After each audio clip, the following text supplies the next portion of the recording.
네, 안녕하십니까. 방금 소개받은 연세대학교의 박명림입니다. 제가 이 중요한 출발을 하는 여의 예론, 우리는 어디로 가는가, 이 주제의 말씀을 감당할 그런 신앙과 자격이 있는지 많이 두렵습니다. 그러나 사회과학도로서 또 이 땅을 함께 사는 같은 시민이자 성도로서 지금 우리가 어디에 서 있고 어디로 가고 있는지 또 가야 하는지에 대해서 함께 말씀을 나눠보려고 합니다. 제가 드리고 싶은 말씀은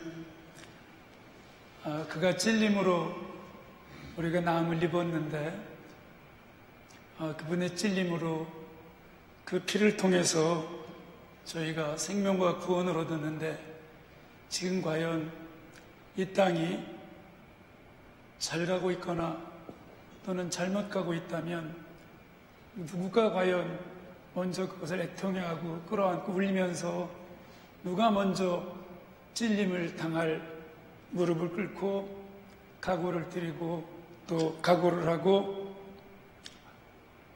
간구를 할 수 있을지 그 문제에 대해서 한번 말씀을 나눠보고 싶습니다. 만약에 교회가 성도들이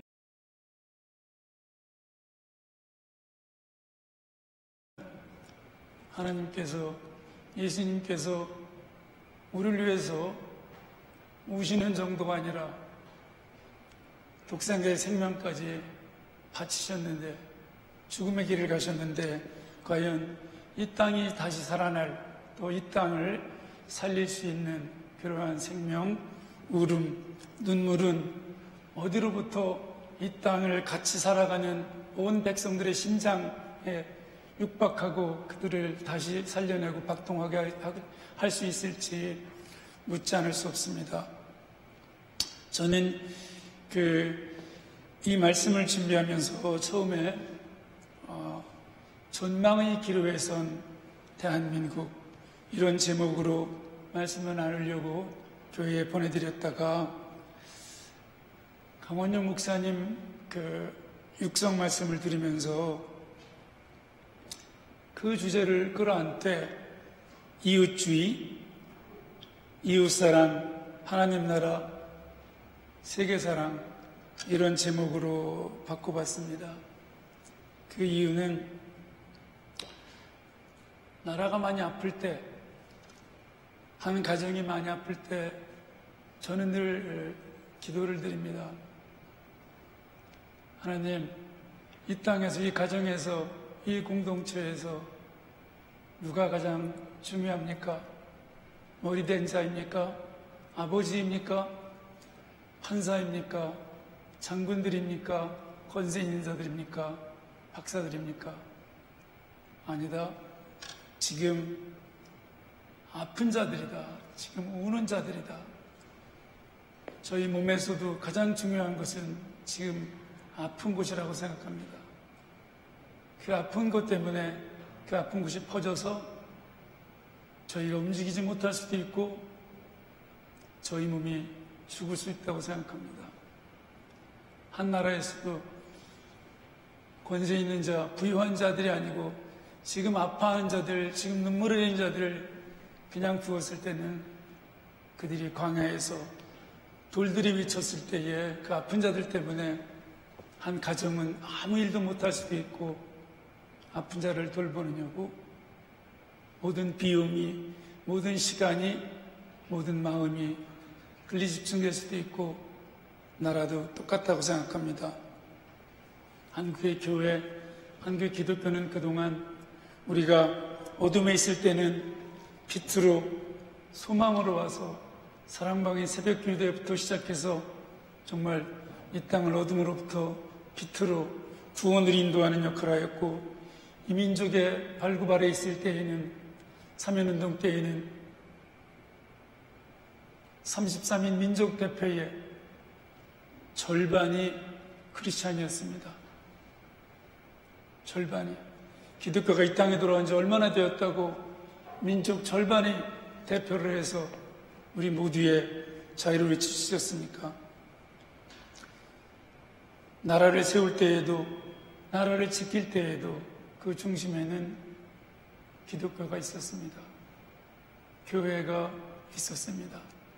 가난에서 벗어나고 민주화운동을 해서 우리 모두가 하나님의 똑같이 지음받은 형상으로 자유와 평등을 누리면서 살자고 외칠 때에도 그 가운데에는 교회가 있었습니다. 교회는 연대의 끈이었고, 그리고 정의의 수호자였고, 또 서로와 서로를 연결해주는 양심과 감당의 그런 가장 중요한 장소였습니다. 우리의 산업화와 민주화의 발달은 외국의 많은 교회사가들이 연구하듯이 성령의 폭발, 교회의 성장, 기독교의 발전과 함께 할 정도로 기독교는 그때 이전부터 100년 동안 이 땅의 문제의 가장 중심에 있었고, 이 땅의 문제를 가장 많이 아파했고, 이 땅의 가장 낮은 곳에서 가장 높은 곳을 향해서 고난의 십자가를 지었습니다. 지금 우리가 많은 물질의 발전을 이루었고, 정말 많은 통계들이 보이다시피 세계가 놀랄만한 그러한 성공을 이루었습니다. 그런데 이 땅의 교회는, 이 땅의 기독교도들은 어디에 있는지 늘 회개하고 기도를 드리게 됩니다. 우리의 말씀은, 우리의 현실과 우리의 성경은, 우리의 성구는, 우리의 기도는, 우리의 텍스트는, 우리의 콘텍스트, 우리가 듣고 있는 이 땅과 유리되지는 않았는지, 나는 교회를 다니지만 나는 너무 쉽게 좌로나 우로나 치우치거나, 또는 나는 너무 쉽게 보수나 진보 어느 한쪽이 옳다고 이야기하고 있지는 않은지, 그 한쪽에 끌려 들어가는 게 정의 같아 보이는데, 훨씬 쉬워 보이는데, 왜 둘 다 그리지 않고 기도를 통해서 정의, 법, 그 말씀 뜻 그대로는 하나님의 눈으로 봤을 때에도 좌루나 우루나 치우치지 않았다. 이웃 정의는. 그런데 하나님의 눈으로 봤을 때 치우치지 않는 길로 가는 것은 무엇인가? 이것은 좌로부터 우로부터 욕을 먹거나, 무엇인가 이것은 회색처럼 보이거나 뜨겁거나 차갑지 않은 것처럼 보여서, 미지근한 것처럼 보여서 옳지 않은 것처럼 보이는데, 오히려 양쪽으로 갈라져 싸울 때에 이것도 저것도 아니고, 강원영 목사님 말씀대로 그 사이에서 둘을 화평케 하려고 노력하고 동시에 그것을 넘어서는 Between and Beyond가 in the eyes of God, 하나님의 눈으로 보았을 때에도 정의는 아닌지, 우리는 과연 기도드리고 있는지 저 스스로 자주 회개하곤 합니다. 사랑은 언제나 너무나 절대적이고 너무나 독점적이고 너무나 전체적인 것, 즉 온유한 것이라서 나의 하나님에 대한 사랑을 나 이외에는 아무도 모르고 오직 그분만 들어주시고, 교회의 하나님에 대한 사랑을, 교회의 세상에 대한 사랑을 교회 밖의 사람들은 모르는데 우리는 그것을 들어주지 않는다고 교회 밖의 사람들을 타박하고 구박하지 않았는지, 하나님, 저는 당신 편에 있는데 당신은 왜 제 편에 계십니까? 거꾸로 여쭙지 않았는지 스스로 묻곤 합니다. 빛이 어둠을 가리거나 어둠이 빛을 가릴 때에 저희는 둘 다 못 보거나 어느 하나만을 보기 때문에 둘 다를 놓치는 경우가 많습니다. 저는 이것을 우리의 지금 상황에 대해서 조금 설명을 드리고 싶습니다. 무엇보다도 우리의 빛은 너무 놀라워서 지금 우리가 어디에 있는지를 정신을 차릴 수 없을 정도로 빛이 밝았었습니다. 많은 앞에 K자가 붙는 곳의 가장 대표는 K 기적입니다. 우리의 경제성장, 우리의 무역, 우리의 기술, 우리의 과학, 이제 우리의 반도체와 우리의 배터리와 이제 우리의 스마트폰, 우리의 자동차 없이는 세계를 볼 수가 없습니다. 저는 1월에 성지순례를 다녀오는데 깜짝 놀랐습니다. 가장 힘들고 어렵고 갈등하는 나라의 소녀들이 선생님 어디에서 오셨습니까? 선생님들은 어느 나라에서 왔습니까? BTS랑 비슷하게 생겼습니까? 혹시 BTS의 나라에서 왔습니까? 우리가 말하지도 않았는데 어린 학생들이 먼저 물었습니다. 우리의 자동차는 이제 세계 어디에 가도 다 있습니다. 우리의 반도체가 멎으면 우리가 공급망의 정점에 있기 때문에 세계의 생산과 세계의 산업은 상당 부분이 멈추게 됩니다. 우리 한 자동차 회사는 지난해 드디어 이렇게 자동산업을 늦게 출발했는데도 세계 3등의 자동차가 되었습니다. 우리의 석유, 우리의 철강, 우리의 건설, 이제는 과거의 강제 점령과 전쟁, 빈곤, 분단을 경험한 나라라고 생각하기에는 20세기 전반에 걸쳐서 가장 빠른 빛의 속도로 발전한 나라입니다. 아마 누군가가 20세기 세계사를 쓴다면 한국을 보면 이것은 하나님의 기적이거나 인간의 가능성이거나 적어도 둘 중에 하나는 확실한 징표가 될 것이다. 아마 그렇게 증거할지 모르겠습니다. 그것에 대해서 우리 스스로 자부하지 않을 필요는 없을 것 같습니다. 저희 앞 세대들이 정말 이 땅을 발전시키기 위해서, 번영시키기 위해서 그들이 들인 땀과 눈물은 저희가 다 보았습니다. 저희 조부 세대 그리고 부친 세대의 그 고난을 저희는 다 보았습니다. 그런데 저희는 반대의 것들도 전부 수익권을 기록하고 있습니다. 원래 문명화라는 것은 시민화,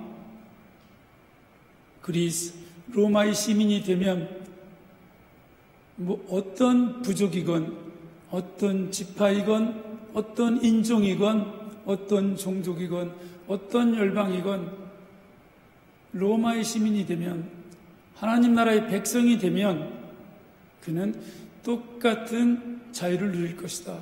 그는 똑같은 말씀을 듣게 될 것이고, 그는 똑같은 법을 적용받게 될 것이고, 그는 똑같이 인간으로 대우를 받을 것이다. 이것이 시빌라이제이션의 뜻입니다.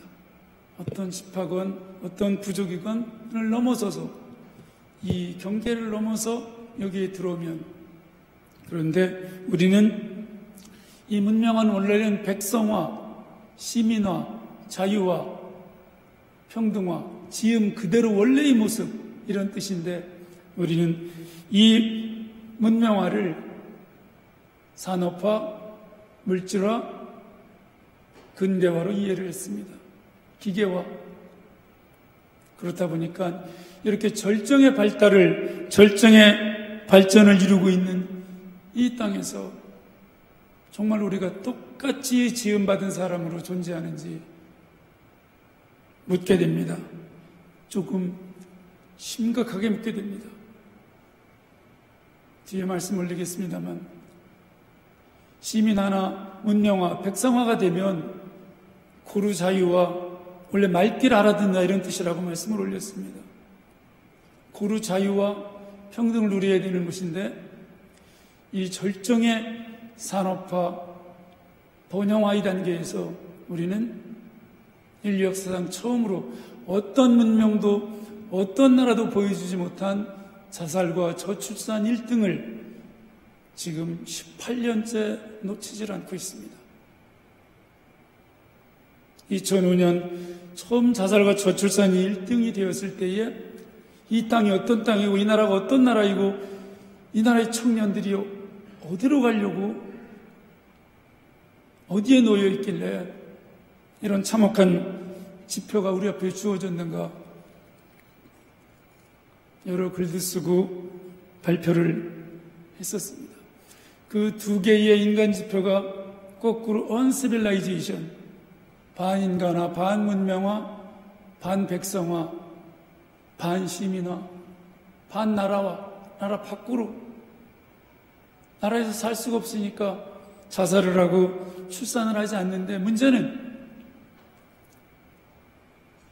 나라가 소멸위기에 처한 이 중대한 상황에서도 우리는 그 음성을 듣지 않으려고 하거나 이 지표에 대해서 심각성을 깨닫지 못하거나 여전히 시빌라이제이션을 물질화, 번영화, 근대화로 이해하고 있다는 점입니다.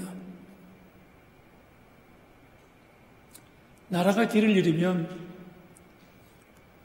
뒤에 이제 진영국가, 진영공화국이 어떤 뜻인가를 말씀을 올리게 될 텐데요. 나라는 하나라는 뜻과 관련이 있습니다. 근데 나라가 길을 잃으면 우리가 지금 보여주다시피 원래의 지파나 부족이나 민족이나 종족으로 돌아가서 하나님 나라 하나로, 대한민국 하나로 존재하는 것이 아니라 진보공화국, 보수공화국, 진보시민, 보수시민, 진보진영, 보수진영, 또는 원래 진영이라는 말은 지파나 부족이라는 말에서 나왔습니다. 또는 극, 서로 연합하고 일치하지 않는 극과 극도 진영이라는 말이었고, 전쟁을 치르는 전투 대형도 진영이라는 말입니다. 또 막다, 서로 막다, 불락, 서로 막다는 말도 진영의 어원입니다. 이 말씀을 드리는 것은 나라라는 것은 그 안에서 모든 차이를 넘어서는 연합과 일치, 한 백성, 한 국민, 한 시민이 되는 건데, 진영으로, 진보로, 보수로, 지역으로, 수도권으로, 여성으로, 남성으로 이렇게 갈라지면 이 동등됨이 전부 사라집니다. 즉 시빌, 같은 백성, 같은 시민으로 존재하기 어려워서 지금 우리는 정당이나 지역이나 계층이나 이념이나 세대나 성별이나 직종에 따라서, 수도권, 지방에 따라서 모든 조사들이 경고하듯이 대한민국은 세계 1등에서 3등의 갈등 지표를 놓친 적이 없습니다.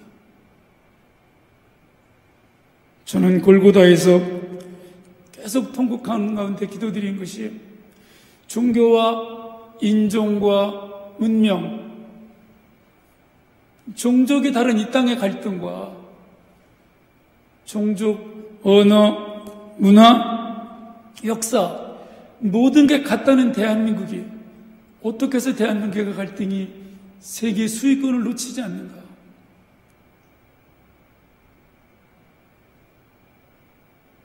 민족 동질성, 단일 민족, 높은 민족의 높은 공동체성, 이거를 사랑하는 나라가 어떻게 완전히 두 쪽이 나 있는가?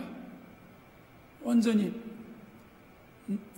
어떤 정책을 이야기해도, 어떤 지도자를 이야기해도, 어떤 가치를 이야기해도 아무리 틀렸어도 내 진영 쪽의 주장은 옳은 것이고 지지해야 되는 것이고, 아무리 옳았어도 상대 진영 쪽의 제안이나 애국이나 주장이나 가치는 일단 거절을 하고 보는, 어떻게 해서 이런 두 나라가 되었는가? 여기에 대해서 성경은 어떻게 경고하고 있는지 저희는 너무 잘 알고 있습니다. 이제 민주공화국은 어쩌면 보수공화국, 진보공화국으로 5년만 참지, 성경이 말씀하는 그대로입니다. 아, 너희들 받아들인 척하고 있구나. 너희들 통치받는 척하고 있구나. 마음에서는 승복하지 않지요. 난 두 번 뺏기면 이민 갈 거야. 왜? 대한민국보다는 내 진영을 더 사랑하니까. 상대의 진영의 집권은 무엇인가? 이것은 이 나라를, 이 국가를, 내가 그렇게 사랑했던 이 진영 논리를, 이것을 뭔가 이거 무너뜨리는 것이 아닌가. 이거 극우 국가 되는 거 아닌가. 이거 친일 국가 되는 거 아닌가. 이거 종북 국가 되는 거 아닌가. 이거 좌파 국가 되는 거 아닌가?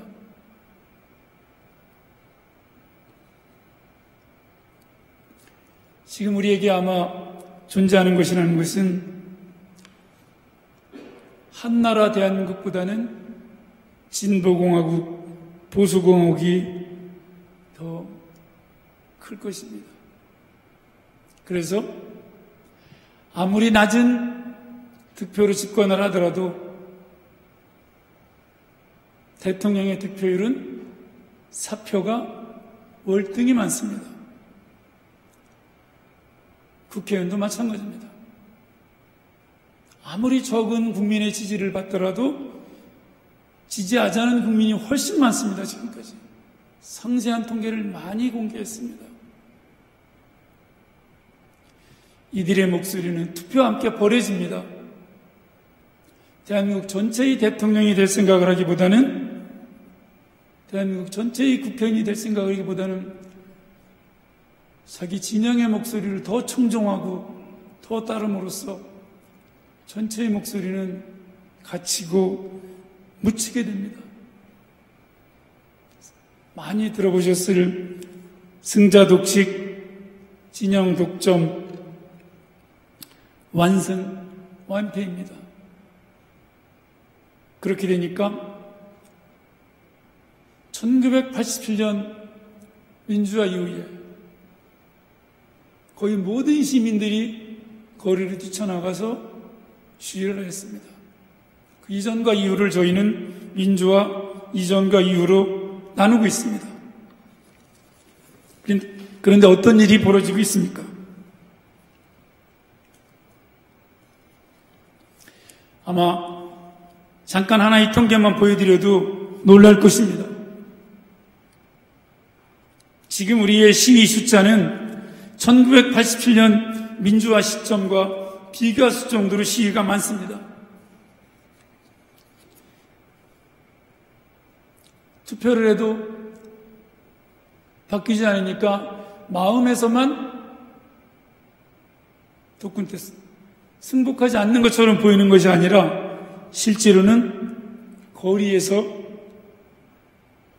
외치고 반대하고 시위를 하고 있습니다.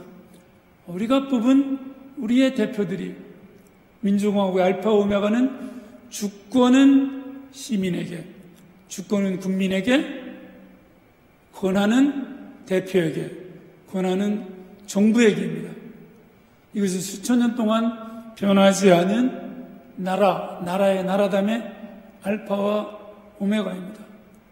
하나님과 똑같은 형상으로 지음받은 사람 이외에는 누구도 주권을 가질 수 없습니다. 그는 권한을 가질 뿐입니다. 그런데 머리된 자들이 훨씬 더 강력한 통치권을 가지면서 1981년 시위는 11,370회에 불과했는데 2020년, 19년, 18년 이 시위 숫자는 이것과는 비교할 수가 없습니다. 지난 정부의 시위 평균은 83,345회입니다. 지금 민주화 때보다 더 절박하게 모든 국민이 거리로 나가야 될 의제가 존재합니까? 그 앞에 정부는 평균 4만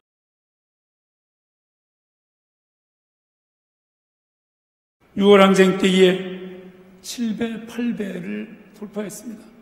최근의 시위 숫자는. 이 얘기는 투표를 통해서 우리의 대표를 뽑아도 그들이 국민 전체를 위해서, 국가 전체를 위해서 일하지 않고 자기 진영을 위해서 일을 하는 것처럼 보이니까 다른 사람들이 투표를 통해서 반대하고 또 시위로 반대하고 자기 대통령, 자기 정당을 지지한 진민들은 대한민국 국민이 아니라 이제는 보수 진영 시민, 진보 진영 시민, 지식으로는 진민입니다. 이 진민들은 다시 정부 수호를 위해서 또 맞 시위를 벌입니다. 광화문과 서초 등의 시위는 그것을 잘 보여주고 있습니다. 저는 가장 두려운 것이 이 점입니다. 이 최고의 물질 발달 국가에서 어떤 정책, 어떤 가치, 어떤 목표를 추구했길래 부자와 가난한 사람들, 즉 계층, 지역, 세대, 수도권과 지방, 이 불평등과 이 차이가 이렇게 커졌는가? 그럼 이제 저희는 물어야 될 것입니다. 아하, 이게 무엇인가? 함께 연결되어 있는 것이구나. 우리가 비트로 인해서 벼락발전, 벼락번영, 벼락성공을 하다가 우리가 어쩌면 벼락 불평등, 벼락 차이 또는 벼락 갈등을 불러일으켜서 벼락 소멸, 벼락 멸종, 벼락 종말의 단계에 들어선 것일지도 모르겠다. 많은 역사학자들은 이것을 오래전에 경고를 했습니다. 오래전에. 빛이 밝은 만큼 어둠이 깊을 때에 어둠에서 빛을 돌아보지 않으면 어둠이 빛을 잡아먹을 거라는 것. 저는 이 빠른 발전이 세계 최고의 발전 국가가 많은 학자들이 한국의 갈등이 왜 이렇게 높은가는 국제적으로 비교한 거 너무 많고 저도 여러 차례 참여해서 함께 담론하였습니다. 아까 문명화가 모두가 말씀을 알아듣는 문명, 말씀에 귀가 뜨인다는 뜻입니다. 문명은 문자 그대로 하나님 나라 백성이 된다는 뜻이고 같은 도시 안에 나라의 시민, 백성이 된다는 정확히 그 뜻입니다. 어떤 부족이건 어떤 지파이건. 그런데 저희는 이 빛의 발전 속도에서 우리의 대표들이 나라가 자기 진영 중심으로 나라를 운영하다 보니까 이제 가장 중요한 임계점, 티핑 포인트에 접어들었습니다. 권력도, 자원도, 교육도, 사람도, 금융도, 병원도 정말로 우리 사회의 양극화는 두 국민화는 이제는 우리 사회가 지탱할 수 있는 수준을 넘어섰습니다. 자영업자 비중과 창폐업 주기, 놀랍게도 교회의 설립과 폐업 주기도 비슷합니다. 자영업자 비중과 창폐업 주기, 비정규직 비중과 임금 격차도 OECD 1등을 놓치질 않습니다. 교육과 건강에 있어서 우리나라 대한민국 여성들은, 인구 절반인 여성들은 남성들과 거의 동등합니다. 그러나 정부, 간부, 관리자 진출 비율, 무엇인가 어딘가를 대표하고 결정하는 자리에 있어서는 낮아도 너무 낮습니다. 현교사의 비율은 여성들이 압도적이지만 교감, 장학사, 교장 비율은 비교할 수조차 없습니다. 건강지표와 교육지표, 경제지표와 정치지표가 동등하거나 유사하게 가면 출산율이 회복된다는 연구가 굉장히 많습니다. 내 아들도 또는 내 딸도 나 정도로 건강하고 나 정도로 배우면 남성들과 큰 차이가 나지 않게 수입과 권리를 보장받을 수 있겠다. 그럼 이건 너무나 연구가 많습니다. 우리 사회는 한쪽 성별이 동물로서의 인간의 가장 큰 기쁨은 자기 복제입니다. 이건 연구가 너무나 많지 않습니까? DNA의 자기 복제. 가장 중요한 생명 연장의 원리이면서 세대 연장이고 종족 보존과 열방, 세계가 유지되는 첫 번째 원리는 이것입니다. 모든 DNA는, 모든 유전자는 자기 복제의 욕망, 가장 이기심이 이겁니다. 그런데 대한민국은 내가 얼마나 고통스러우면 나의 DNA를 연장하지 않으려고 DNA 자살을 하는지 이 청년들의 외침에 대해서 저희는 귀 기울이지 않아왔습니다. 같은 시민, 같은 백성, 같은 자유민, 같은 국민으로 존재하는 것은 고사하고 자유와 민주, 번영의 나라를 만들었는데 필연의 왕국이라고 부르는 먹고 사는 문제를 포함해서 궁핍과 불평등의 나라가 거꾸로 자유는커녕 생명 생산을 중단하는 단계까지 이르렀습니다. 어떻게 말을 하고 어떻게 설명을 하고 어떻게 위로를 하고 어떤 회복책을 내놔야 될지 모르겠습니다. 나라를 맡은 분들한테 스웨덴은 양성평등을 통해서 이 문제를 해결했습니다. 프랑스는 가족의 범위를 넓혀서 결혼하지 않은 어머니가 낳은 아이도 똑같은 권리를 보장했습니다. 미국은 모든 경계, 모든 장벽을 열어서, 국경을 열어서 이민자들이 로마도 똑같습니다. 이민자들이 들어와서 나라를 사랑하기 위해서 평등, 권리, 이민, 이 세 가지 안을 여러 차례 건의를 드려봤습니다만 우리의 반생명, 반인간 지표들은 나아질 기미를 보이지 않고 있습니다.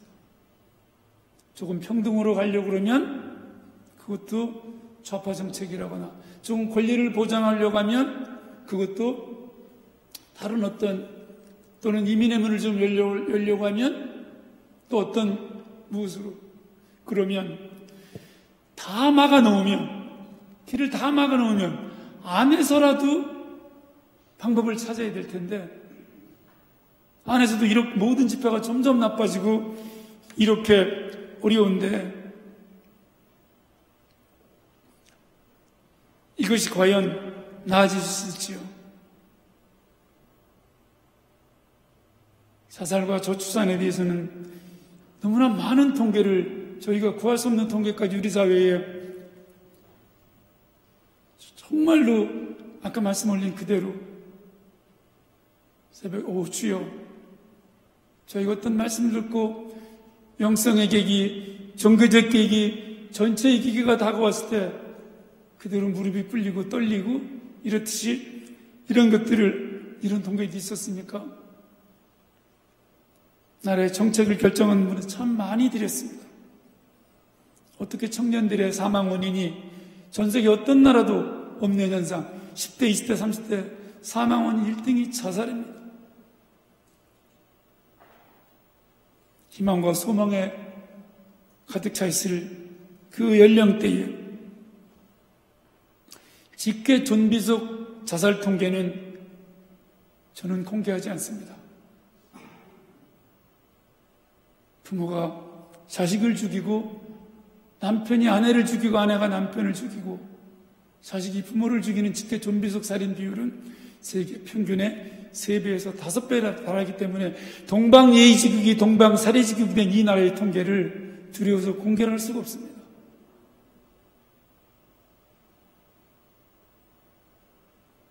농촌 소멸? 전혀 아닙니다. 농촌은 서울에 최소한 2배 이상의 출산율을 보여주고 있습니다. 서울의 4개에서 5개 구의 출산율은 0.4대입니다. 전체는 0.5대이죠. 대한민국 전체는 0.7대의 출산율입니다. OECD 평균의 2분의 1이고 한 종이 유지되기 위한 최소 출산율의 3분의 1입니다.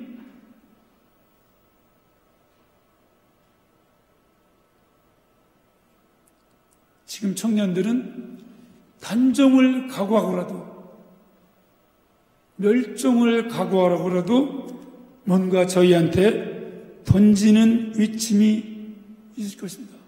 그 종이, 그 공동체가 유지되기 위한 최소 출산율에 정확하게 대한민국의 출산율은 3분의 1입니다.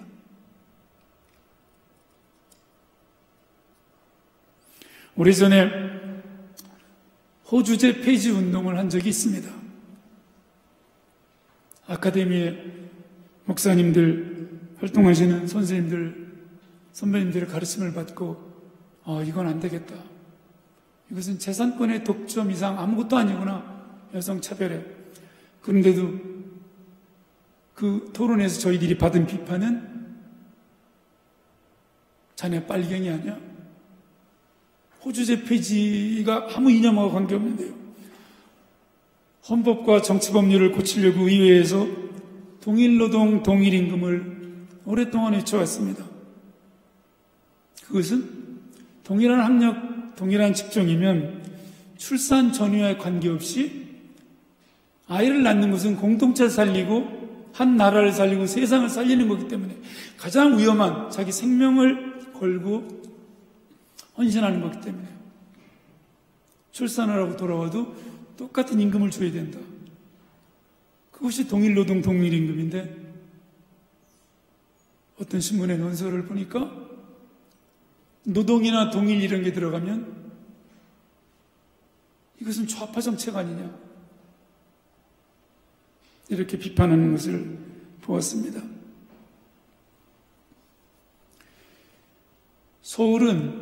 도시는 이미 멸망의 단계에 들어서도 급가속 멸망의 단계에 들어서 있습니다. 지방의 출산 인구가 서울로 유입되지 않는다면 서울의 부동산이나 학교나 병원이나 도시는 유지될 수가 없습니다. 0.4대 출산율이기 때문입니다. 0.7대 출산율도 세계 최고이지만 0.4대 출산율 이거는 더더욱 인류가 등장한 이래에 처음입니다. 인류가 등장한 이래 처음입니다. 물론 다윈이나 프로이트나 이런 분들은 여기에 대한 연구가 너무 많아요. 문명이 발전하면 다른 많은 문화적 성취의 경로가 길이 열려 있기 때문에 아마도 종족 보존을 위한 투쟁이나 집중도는 현저히 떨어질 것이다. 바로 그렇기 때문에 문명이 발전할수록 다양한 목소리를 들어서 그들의 문화적, 인간적, 문자 그들의 시빌라이스드, 계몽된 요구를 수용해 주지 않으면 가장 중요한 이것을 필요를 느끼질 못해서 다른 걸로 자기의 가장 중요한 욕망이 충족될 수 있기 때문에 이걸 행사하지 않을 수도 있다. 정말로 연구가 많습니다. 한 가지만 한번 말씀드려보면 좀 놀라실 것 같습니다.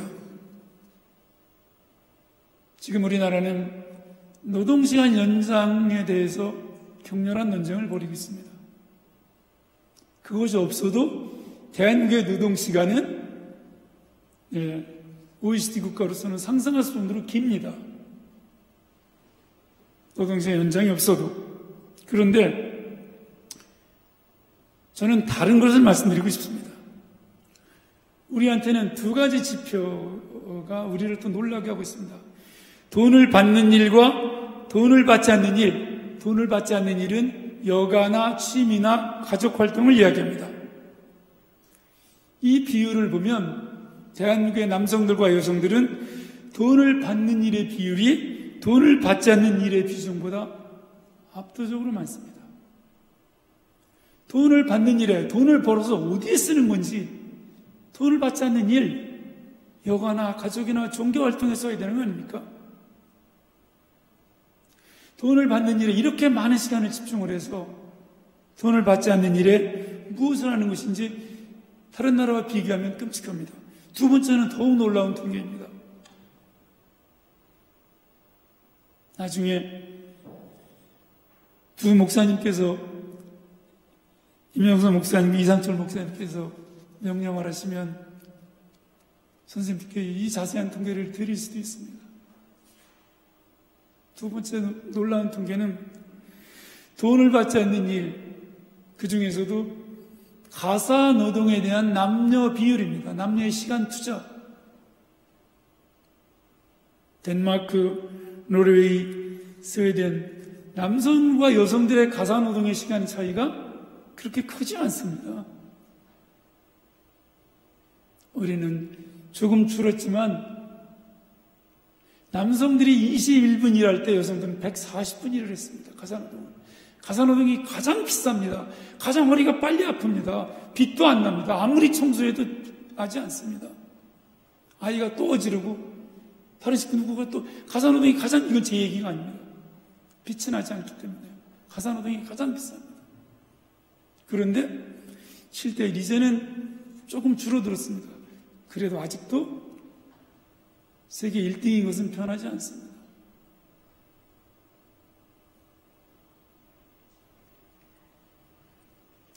인간적인 연대, 이 문제를 조사한 결과도 우리를 너무나 놀라게 합니다. 우리 스스로의 얼굴이기 때문에 당신이 아플 때에 가족 위에 당신을 도와줄 사람이 있는가? 당신은 병원에 갈 때 옆집과 연락을 하는가? 당신은 아파트 윗집 사람들의 직업과 생일과 자녀들의 나이를 알고 있는가? 저 어릴 때는 너무 잘하지 않았으면 어머니가 가을떡 해가지고 돌리라 그러면은 저는 도대체 너무 멀리 갔다 오라 그래가지고 몇 동리 넘어서 누구네 집 생신일 거다? 이거 갖다 드리고 와라. 지금은 아랫집 사이에 떡을 돌리기는커녕 층간소음으로 다투지 않거나 살인 안 나면 정말 좋은 이웃 만난 거지요. 정말로. 공간은 가까워졌는데 인간 사이 연대는 같은 시민, 국민이기 전에 너무나 멀어져 있죠. 정말로. 공간은 좁혀졌는데 나는 왜 이렇게 외롭고, 고립사, 고독사, 그 숫자를 보십시오.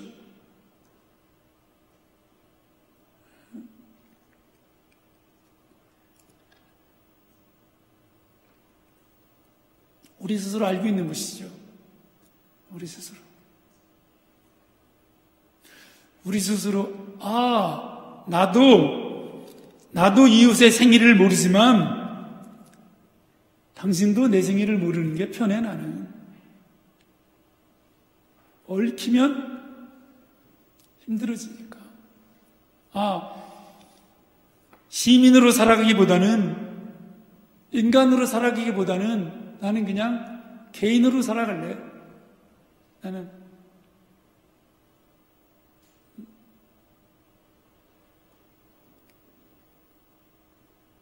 엘리베이터에서 한참 다퉜는데, 아니 엘리베이터까지 가지 않아도 주차장에서 또 입구에서 한참 다퉜는데 이사 온 지 4년 된 이웃집 주민일시이죠.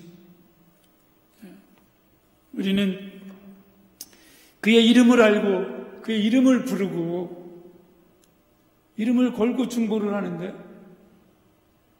이제는 익명의 개인으로 존재하는 것이 하나님 나라의 백성이나 대한민국 국민이기보다는 훨씬 편하게 되었습니다. 그리고 누가 내 이름을 알아주지 않는 게 훨씬 편하게 되었습니다.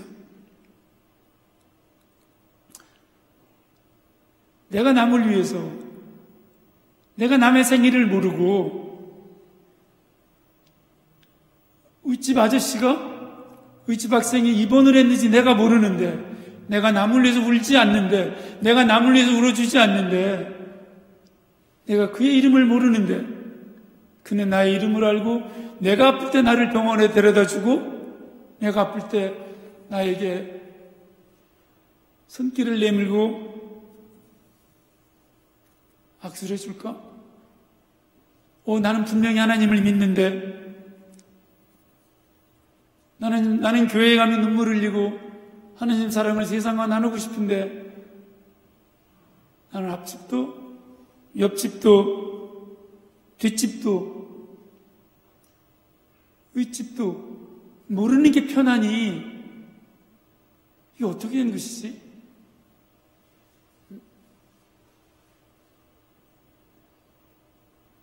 내가 하나님을 사랑하느냐? 내가 하나님을 믿느냐?